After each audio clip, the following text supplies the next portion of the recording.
കണ്ണൂർ കാഞ്ഞിരക്കൊല്ലിയിൽ ഒരു യുവാവിനെ നിധീഷിനെ വീട്ടിൽ കയറി വെട്ടിക്കൊലപ്പെടുത്തിയെന്ന വാർത്ത. ആ കേസിൽ ഇപ്പോൾ ഒരാൾ കസ്റ്റഡിയിലായിട്ടുണ്ട്. രണ്ടാം പ്രതിയായ കോട്ടയം തട്ട് സ്വദേശി രതീഷാണ് പയ്യാവൂർ പോലീസിന്റെ പിടിയിലായത്. ഒന്നാം പ്രതി ബിജേഷിനായുള്ള തെരച്ചിൽ തുടരുകയാണ്. ഫെലിക്സ് ആണ് വിവരങ്ങളുമായി കണ്ണൂരിൽ നമുക്കൊപ്പം ചേരുന്നത്. ഫെലിക്സ്, വീട്ടിൽ കയറി വെട്ടുകയായിരുന്നു ബൈക്കിലെത്തിയ രണ്ടംഗ സംഘം. അതിലിപ്പോൾ ഒരാൾ പിടിയിലായിരിക്കുന്നു. ഒന്നാം പ്രതിക്കായുള്ള അന്വേഷണം എങ്ങനെ?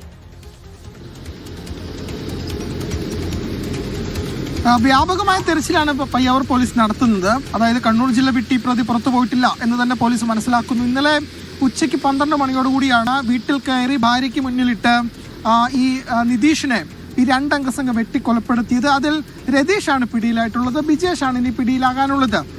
ഈ ബിജേഷാണ് ഇത് ആസൂത്രണം ചെയ്തത് എന്നതാണ് പോലീസ് പറയുന്നത്. അതായത് ഇവർ തമ്മിൽ സാമ്പത്തിക തർക്കം നിലനിന്നിരുന്നു. അതെന്തിനു വേണ്ടിയുള്ള സാമ്പത്തിക തർക്കം എന്നത് വളരെ പ്രധാനപ്പെട്ട ഒരു ചോദ്യമാണ്. അതിൽ പോലീസ് ഇപ്പോൾ ഒരു വ്യക്തത വരുത്തുന്നില്ല. അവർ പറയുന്നത് ചില കാര്യങ്ങളൊക്കെ ഉണ്ട്, അതിൽ കുറച്ചുകൂടി വിശദാംശങ്ങൾ ലഭിക്കേണ്ടതുണ്ട്, അതുകൊണ്ട് പുറത്തുവിടുന്നില്ല എന്നതാണ്. അതായത് ചില തോക്ക് നിർമ്മാണവുമായി ബന്ധപ്പെട്ട ചില കാര്യങ്ങൾ ഇതിലുണ്ട് എന്ന സംശയമാണ് പോലീസിനുള്ളത്.